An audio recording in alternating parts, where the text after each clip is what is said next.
Hello, everybody. My name is Paula Puckett. I'm an instructional designer at Belmont Abbey College.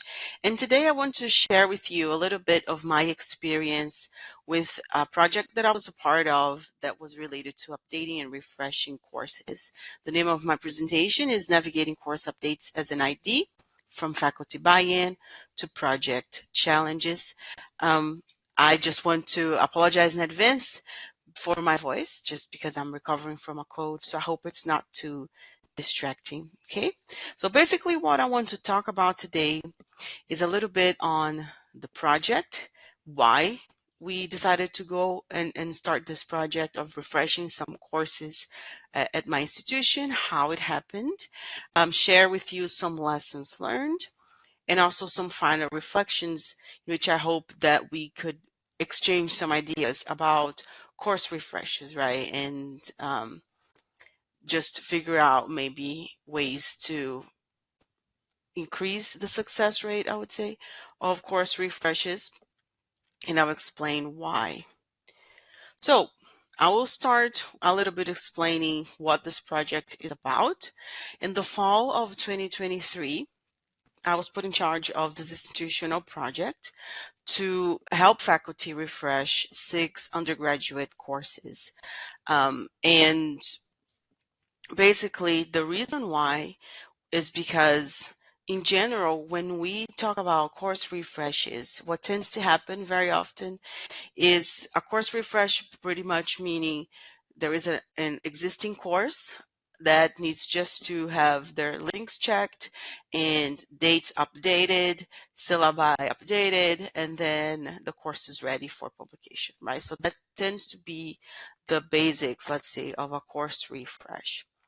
However, what we wanted to do at my institution was to really try to improve the learner's experience for these particular courses versus just updating some basic, let's say, elements of the course to prepare it for the following semester. So the courses that were chosen to be updated, I'm reading my notes, that's why I'm looking to the side. So the courses that were chosen to be updated came from a list aimed at dual enrollment courses at my institution, where some courses can receive higher schoolers, and that was the goal, was to improve the courses that were related to dual enrollment. And they included courses in the following departments: math, theology, political sciences, psychology, and economics. And I just wanted to show you by pointing that out that it was spanning across multiple departments, right? So we had multiple courses that were a part of this dual enrollment list, and the ones that ended up getting updated, or that ended up in the on the list to be updated, were courses from these departments. Okay. So how did it happen, right? So how did it start? The project initiated with an informal review that pretty much was a list of multiple courses, not only the 6 that I ended up working with, but a much longer list of courses that went under review. I and my supervisor, both of us, became responsible for reviewing these courses that were under consideration for dual enrollment. And basically, we both reviewed individually all of the courses on the list, and then at the end of the process, we compared our notes to make decisions about which courses would need to be refreshed. The model that we followed was based on quality matters, and we used an adapted internal version, let's say, right? An internal way of looking at these courses. And basically, all of the online courses that we have tend to go through a process of an internal review that is inspired by quality matters. And this project was also similarly following the same style. So for this project specifically, I was put in charge of creating a rubric that was based on our internal rubric, right? So we have an internal rubric for all the courses. I was asked to create an adapted version of that rubric for us to analyze all of the courses on the list. The rubric that I adapted included some of these elements that I have here: multimedia, assessments, engagement, feedback, the syllabus, and the student navigation experience. Okay. The first triage included, as I said, a much higher number of courses, and the ones that didn't meet the 85%, let's say, expectation, were then required to go under the course refresh process. So this is kind of how the whole project started. The second phase then of this moment of the project was after I joined the meeting with the faculty that needed to refresh their courses, right? The ones that got selected because of the initial review. We had a meeting with the dean of faculty, and he pretty much explained the project. And after that meeting, I started meeting with each individual, each faculty individually. So started scheduling that. So it's important to highlight that this project was not remunerated, so faculty were not getting paid extra for refreshing those courses. Okay. The first meetings that I had with faculty were great for me to let them know what were the things that I was going to help them with, how I could offer support, what were the areas about Canvas, particularly projects or ideas for assignments that they wanted to use some sort of tool that I could investigate and see how that could work out for them.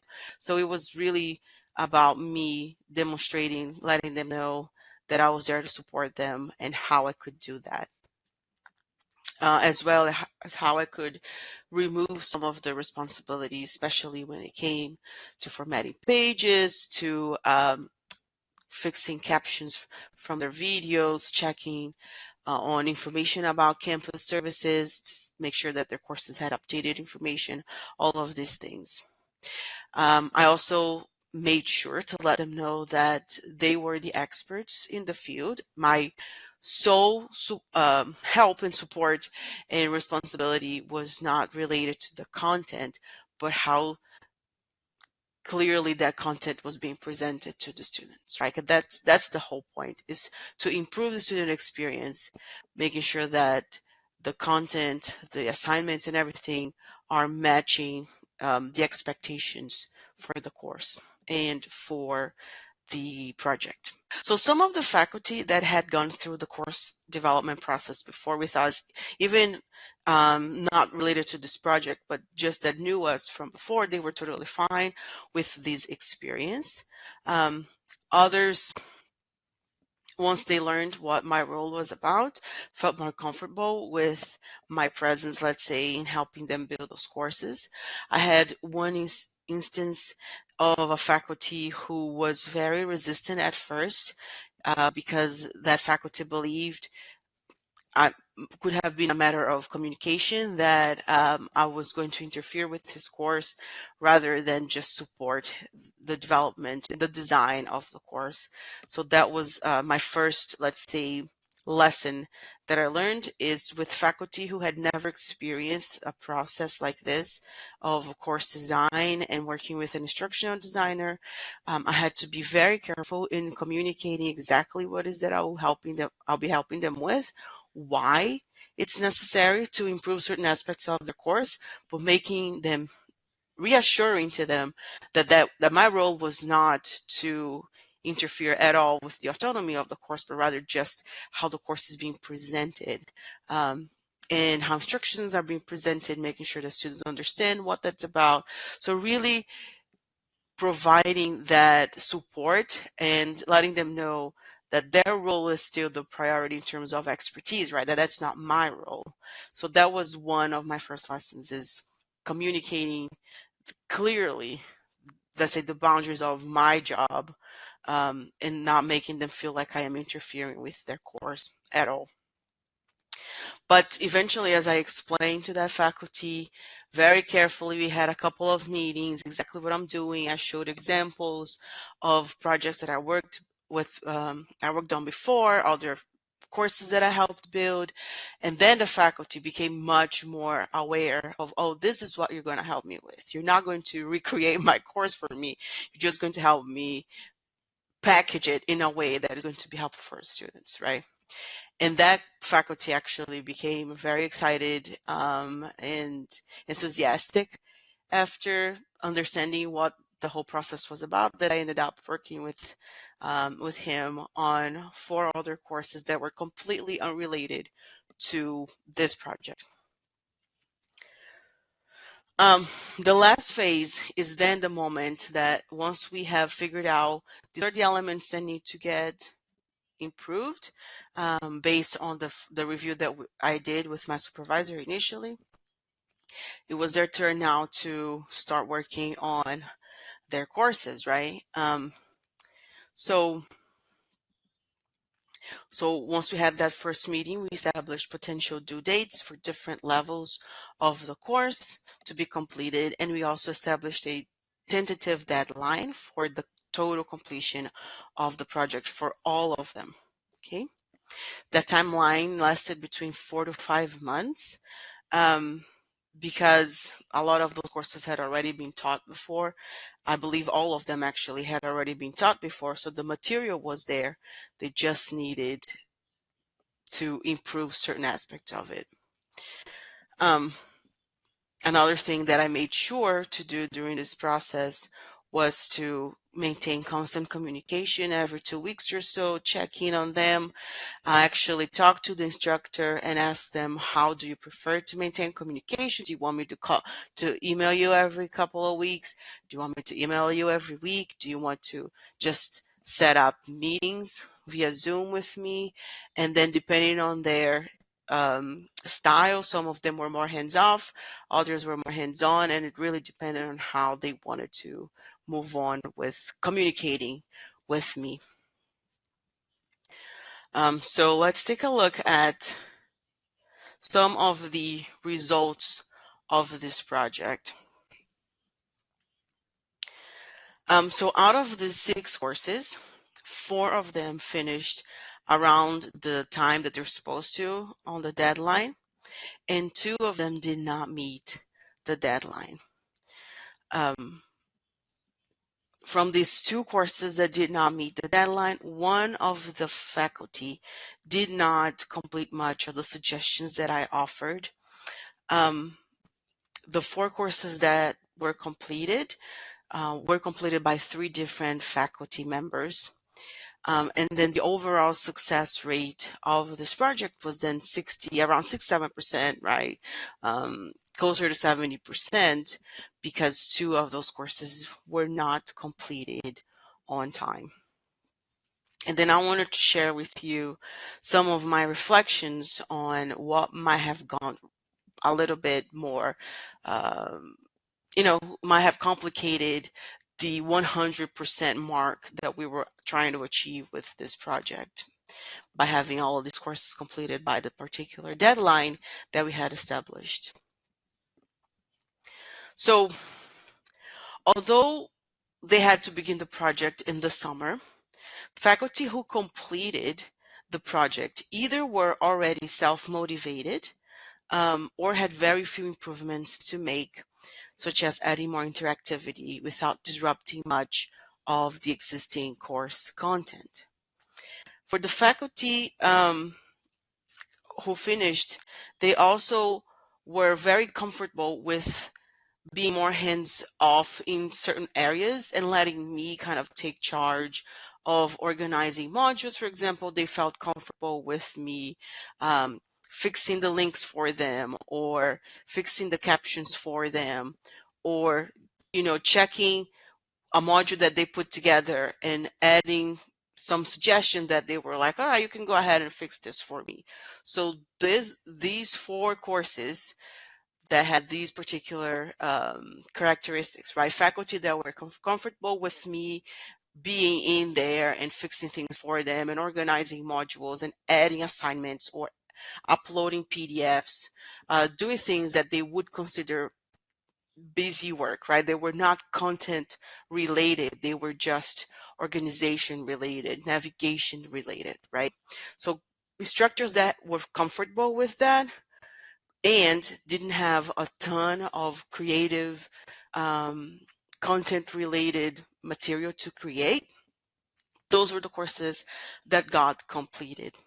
For my challenges, one of the faculty, so I had two faculty members who did not make it to the deadline.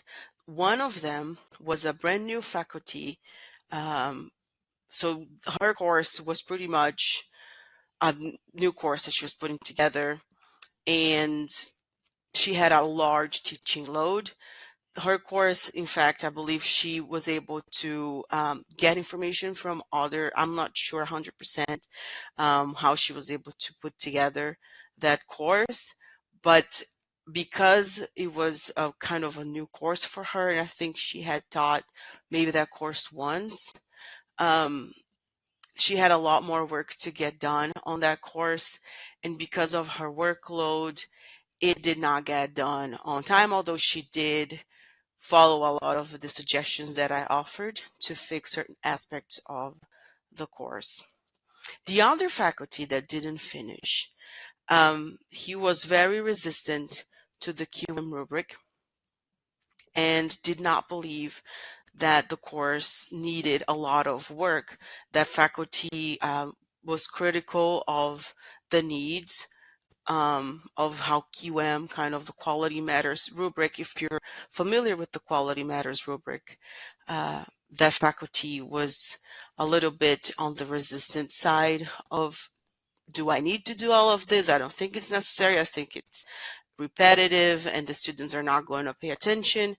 So pretty much was someone that was kind of every every attempt was kind of a roadblock a little bit on the process, which is also a part of trying to talk to the faculty, right? And trying to demonstrate to the faculty how these courses can get done and what are the why we use quality matters, really. So it's a matter of really talking to them and understanding their side, and seeing their point of view, but also trying to show them what are the things that could cause potential issues with students and prevent students from actually understanding the course or understanding the instructions, that could just make it harder for the student to keep succeeding in that course, right? So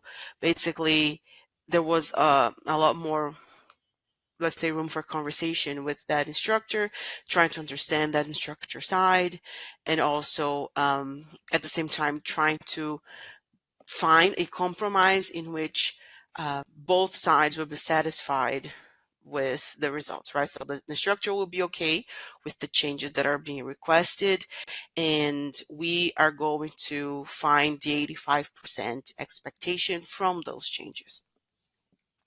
So those were the two challenges that I had. One was a matter of the amount of work that needed to get done in that particular course, and the fact that it was a kind of a new faculty, a person that had just started working at the institution. So the workload was very large.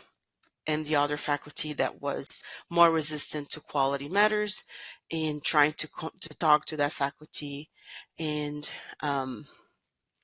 make that more of an amicable conversation and demonstrate my support and also demonstrate the need for certain things to change. Okay. So what are some of my lessons learned from this project? One thing, obviously, faculty buy-in is extremely important for a course to succeed, for the development of a course refresh project to succeed. So having instructors kind of be convinced, right, that their courses need some sort of support is very important. Another thing that I found particularly critical in the success rate was the relationship with me, right? Making sure that faculty felt comfortable with me, that they understood that my role was to help them and help the students, and in no way interfere whatsoever with their expertise or their creativity. I just want to help highlight that in a way that the students um, will be able to learn more effectively, right? So have that relationship, make in a very friendly way a connection with these instructors, which is tied to what I said, making sure that they understand they have full autonomy on how they're going to build their courses, and that my role is not one in which I am judging them, but rather that I am helping, right? I'm there to support them. And a very important point of it is the scope. When we started this project, I did not realize how different certain courses, the needs of certain courses were compared to others, right? So the scope of the project for a faculty member who finished versus the scope for one who didn't were completely different, or very, very different, particularly because those who were able to complete probably had taught that course multiple times versus a brand new faculty who had maybe taught that course once and it needed more work. But because it's a new faculty, they have to build other courses as well. And then it becomes problematic to successfully complete that project. And my final reflections about this particular project is that courses that got completed were the ones with the least amount of friction and updates required. The updates were mostly navigational ones, not content or creation issues. And I was also able to do more for the faculty, like be more hands-on on organizing things for them rather than just waiting for them to do those things. So helping them, if they were doing 2 modules, I'm doing the other 2 modules, for example. And the 2 incomplete courses that had most amount of work, so that's the other thing too, the faculty that was resistant to quality matters also had a course that needed a lot more that was required, right, in the comments that we had from the review for that faculty to work on. And that coincidentally caused more challenges in the completion of the project for those faculty members. Both of those faculty members had other courses to teach, and one of them was not really convinced of the need to do everything on that scope. Based on the literary work that I was able to look into, there are 3 levels of course development or course refreshes. You have a basic one, in which is the first one that I mentioned, right? That's just fixing links and things like that. Intermediate level, which is more related to fixing a couple of aspects of the course, improving and updating, let's say an assignment or a reading or something like that. And then the advanced one, that would be something more in depth, right? And basically, the courses that got finished were those that I would consider at the intermediate level, and the courses that didn't get finished were the ones considered at the advanced level of a course refresh. And then I have a number of questions that they are me brainstorming this whole project and trying to improve for next iterations when we do other course refreshes. How can we improve this process? How can I, as an instructional designer, be more, let's say, aware of some of these challenges and improve the success rate of a next possible project that might happen? So some of the questions I have, right? For the ones that require advanced refreshes, could the priorities be broken down into intermediate ones, right? For the mature courses that need advanced course refreshes, how else could we approach this successfully? Should we give the faculty more time?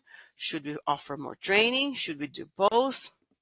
How to have more faculty input in those refreshes, as well as making the faculty feel less overwhelmed by the process, right? So I have all of these questions about how to get faculty to be a more direct part of it. How do we prioritize certain areas of it?